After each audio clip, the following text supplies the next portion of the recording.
welcome back guys. I'm going to do a haul today. I didn't get this all in one go, it's being done in dribs and drabs. Some of it actually before Frugal February came about, and I've just kind of kept it in a bag and not even really touched it. I've used a few bits and pieces, but then that's about it. And then I went shopping yesterday, which will be Saturday, and I just wanted to show you what I got. So I'm just going to crack on because this might take a while. I guess I'll start with base because base makes a bit of sense. That's where we all kind of start. I did pick up the Rimmel Match Perfection foundation. I got this in Ivory, and I got this on recommendation because Rebecca from the blog From Roses had done this really stunning post about how fantastic the foundation was, and I just couldn't see myself without it. So I went out and I got this with a Boots gift voucher that I got for my birthday, or was it? Yeah, it was for my birthday. So I got this and it's fantastic. It's got a little pump. It works really nicely on dry skin. It sits all day. I wore it all day yesterday while I was out shopping from about 7 o'clock in the morning until about 5, 6 o'clock in the evening, and my mum couldn't get over how flawless my skin was when I popped over there for a night out with my sister. So that was a fantastic little purchase, and I haven't actually stopped using this one since I bought it, so I think a full review of this is in order. And then I had to pick up, after I got that, the Rimmel Match Perfection 2-in-1 concealer and highlighter. I haven't used this one yet, but it's the same product line. It's got a little brush as the applicator. I only have one other concealer that has a brush applicator and it's kind of gone a bit fuzzy, but you know, you get by. I'm not a massive fan of that. I'd prefer to squeeze it out and apply it with my fingers, but hopefully this will do just as well as the foundation has, and I'm hoping that that becomes an added favourite because I can't really afford the NARS Creamy Concealer at the minute, which is a big one on my list. I'm going to move on to eyeshadows now because I bought quite a few eyeshadows actually. I got 2 Rimmel Glam Eyes mono eyeshadows. I got one in Fancy Topaz and the other in Night Jewel.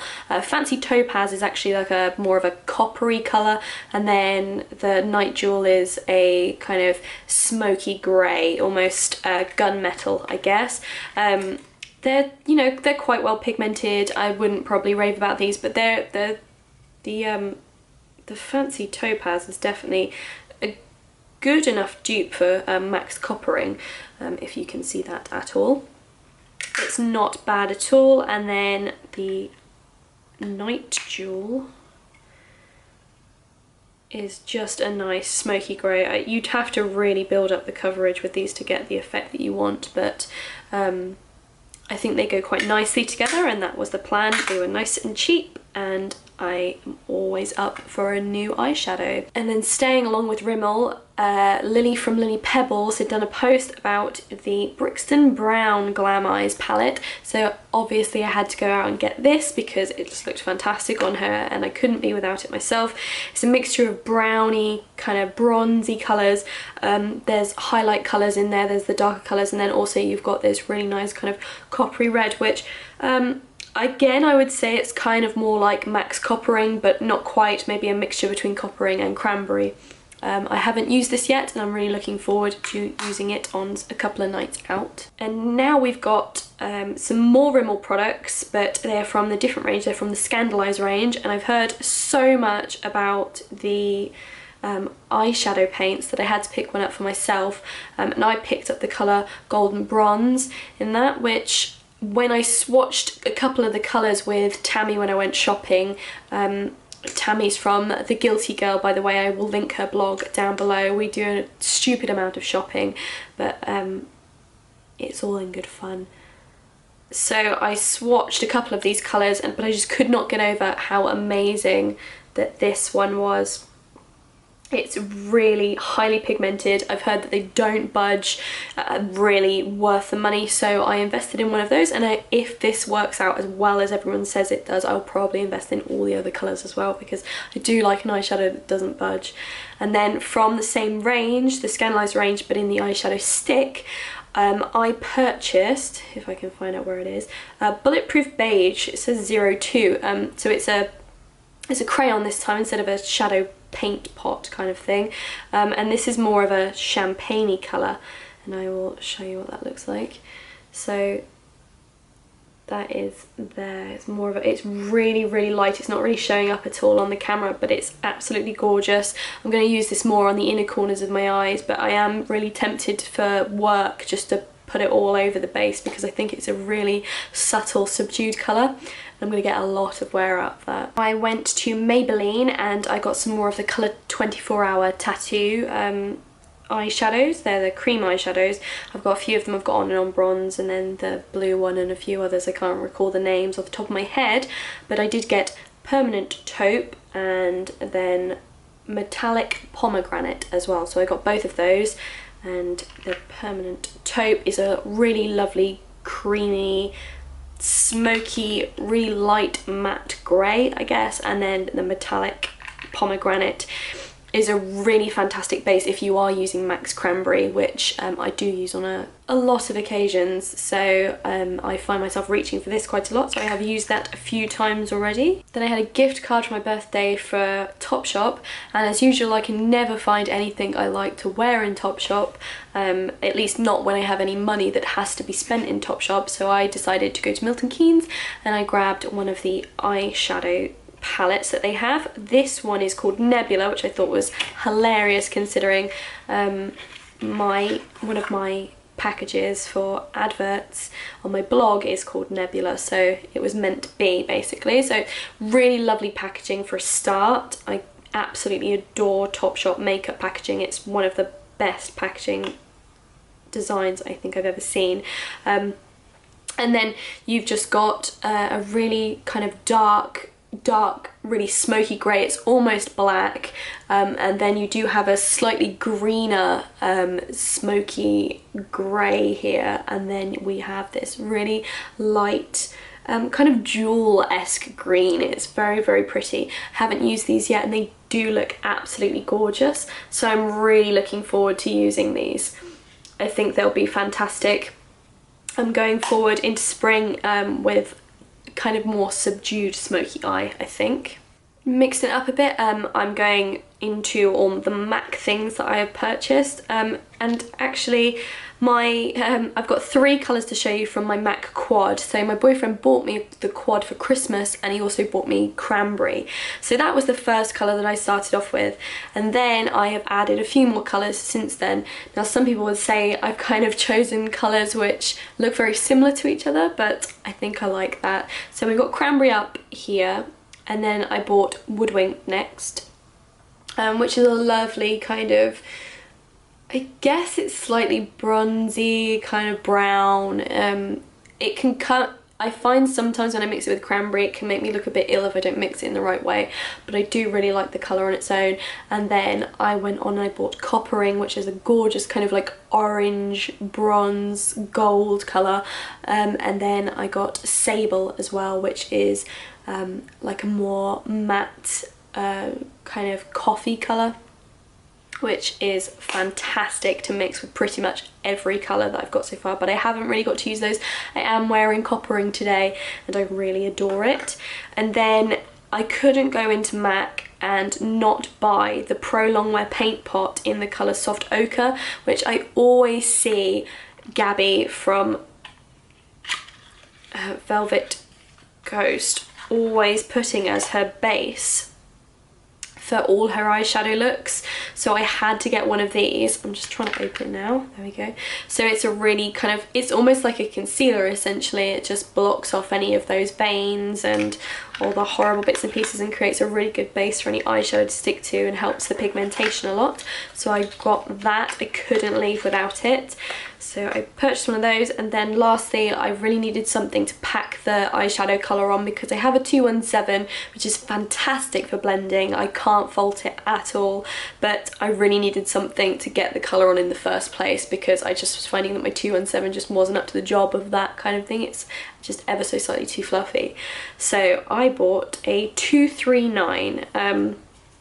This is a lovely little brush. I'm just going to take it out of the packaging. Really soft again. It's very much like a 217 in that it's made of exactly the same bristles, but it's just slightly denser. You can really pack the product on with this, and I'm really looking forward to using it, and hopefully it will become a staple in my routine when I'm applying eyeshadow. Sticking with eyes, I've got two mascaras I've purchased. Both I'm not massively keen on, but we'll start with the one I really don't like at all. It's the L'Oreal Miss Manga Mega Volume Mascara. Some people would say that the packaging is pretty. I'm not a pink person really, so I'm really not sold on that for a start. It's supposed to make your eyes very kind of like Japanese manga-esque, which is just really ridiculous claim anyway. The brush is, I don't even know what to say about it. Like, when I look at it now, it just looks ridiculously cheap. And then it bends as well. It's got this weird bendy thing, and I don't see what that brings to anything. It doesn't make any sense. I can't get in and really rub at my lashes, so it was just a bit of a disappointment, but I'm really glad that I got it on offer rather than paid full price for it. So if you do come across this and are kind of umming and ahhing, just please don't buy it. I didn't like it at all. And then another mascara I bought was the Revlon Lash Potion, which is a volume and length mascara, and it's in a really pretty little container. I'd heard really good things about it, so I just figured, hey, why not go for it? And I wouldn't say it really adds any volume or length per se. It's a very natural mascara. I wear this more on days off, like on the weekend, and the thing that did draw me to it was the kind of added extra of the By Grow Luscious stuff that was in it, which essentially means that it's supposed to help nourish and maintain the health of your lashes. I've yet to see a difference. I've yet to know whether it's actually making any impact, whether it even works at all, but you know, I haven't given up on the mascara, but I think it's definitely one of those to wear on your off days or light makeup days, or even on holiday. I think it's much better for that when you need your lashes to be as healthy as they possibly can be. We're going up to brows, and you will have probably seen this if you read my blog. I did a post on both of these products already, but it's the Maybelline Brow Drama and the Maybelline Master Shape Brow Pencil. So there's those two. The Brow Drama is a sculpting brow mascara, which is essentially just a tinted brow gel. It's really nothing special, but it really does the job on days when I cannot be asked to get my powders out and do my brows. I'll throw a slick of this on, and as long as I've done it enough and there are any kind of sparse gaps, I really kind of try and fill it in with any little bits of tint that I can get on there. Then this stuff is great. It really has saved me time in the mornings. And then the Master Shape Brow Pencil, I really wanted it more for the spoolie at the end, because you can't go wrong when you have a spoolie. It really does help your brows. But the pencil itself, now, it's a bit too creamy, so it means that A, you get a hell of a lot of pigmentation on there when you do your brows, but also it means that you're having to sharpen pretty much every single time that you do your brows, which to me just seems really counterproductive. Moving on to lips, I went to Marks and Spencer's and I got the Nuxe Rev de Miel, or Rev de Miel. I'm really not sure how you say any of this French stuff because I'm really crap at it, but it's basically the Ultra Nourishing Lip Balm by them. So it looks like this in a lovely little frosted container. Smells absolutely amazing, kind of slightly citrusy. There was a nice big pop there when I opened it for the first time, because I only purchased this yesterday and I haven't had the chance to use it, but did use a bit of a sample when I was in store, and my lips felt absolutely amazing afterwards. Now we're moving on to the lip crayons, I guess. So we've got the Revlon Colorburst Matte Balm in Audacious, and then also Striking, so this one is an orange and this one is a red. The orange is absolutely gorgeous. So that's Audacious and that's Striking. Absolutely gorgeous colours. They are matte, so it means that they are slightly drying, so you do want to make sure that you really moisturise and scrub your lips beforehand, and keep them moisturised throughout the day. They are fantastic though. They smell really minty, and I'm really enjoying wearing them. I haven't stopped wearing Audacious since I bought it. When I was shopping with Tamira from The Guilty Girl, she was going on about how Viviana from Viviana Does Makeup was talking about these Maybelline Colour Sensational Shine Glosses, and I'm really not a lip gloss person. I'm really not, but I managed to end up walking out of Boots with 2 of these. I got Glorious Grapefruit and Electric Orange. Again, I will swatch these. They come in a pretty basic tube. They're not anything special. That one's Glorious Grapefruit. Doesn't feel tacky or anything, which is what really made me quite astounded. Electric Orange, so Electric Orange is there. Yeah, not tacky. I don't feel like they're going to get stuck in my hair, like my hair's going to blow across my face, and you get that really awkward moment where you're kind of pulling it out from teeth and lips and it goes across your makeup and it's absolutely horrible. But I tried this over Audacious. I tried the Electric Orange over Audacious and I just thought, wow, that looks really cool. So I'm giving them a try, and I'm holding Tammy fully responsible if I don't enjoy them at any point, but then I'm sure she would be quite happy to take control of these anyway. I actually went and purchased the Real Techniques silicone liner brush. I haven't actually heard anything about this one, but when it comes to Real Techniques, do you really need to know any more? If you've already got a few brushes, I think it's safe to say that they are the best. I had to get a Hypergel Model Zone nail polish, and I got it in the colour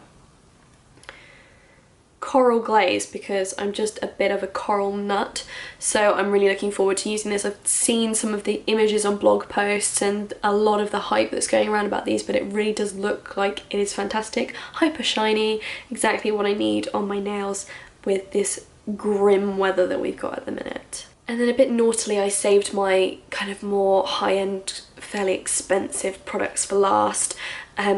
I caved and bought the Dior Glow Maximizer, which actually is a base, so I probably should have included it at the start, but I felt like it was a bit naughty to even bought this in the first place. I saw it on Viviana Does Makeup's blog, and I just couldn't get over how fantastically radiant her face looked with it, so I had to purchase one for myself. I'd been like it comes in a little tube like this with a pump.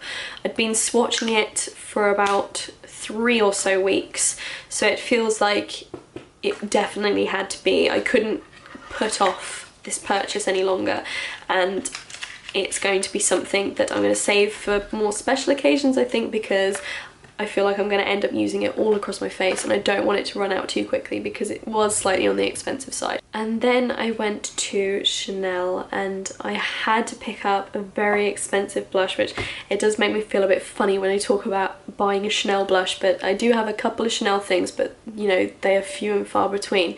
But they had their new spring collection and their new cream blush in, I'm going to try and say it, Chamade. And it is just all kinds of gorgeous. It comes in a really nice little velvet pouch as well. Just look how gorgeous this is. It's a cream to powder blush, which, oh, just look at that. It's so creamy, so finely milled. It just blends so nicely. I mean, me and Tammy were oogling over this for a very long time, and I finally caved and I thought I'm gonna buy myself a really nice blush. So I caved and got that, and I'm sure you'll be seeing that in a post very soon. I've wanted one of these for a really long time and just not ever got around to it, but it is the This Works Lavender and Vetiver candle. So I purchased one of these. Look how lovely it is, and it smells absolutely heavenly. I'm going to be lighting this tonight, I think, while I go to sleep. It's got a 40-hour burn. It was also quite cheap. I can't actually see the price on here, but I got it from TK Maxx, so it was like no money at all. It was about half the price that it should usually be, and it's in perfect condition, so I'm very happy with that purchase. So thank you for watching. I know that that was a lot of stuff to get through and it almost seems a bit kind of over the top, but bear in mind I had Frugal February and I went a little bit mad, but for the rest of the month I'm going to be quite good because I am saving up for a house. If you're not already subscribed, clicking the red button down below is another way to keep me smiling all day, every day. And if you leave a comment saying what kind of videos you'd like, you never know, I might do that next time round. I hope you enjoyed yourself and I will see you again next time. Bye.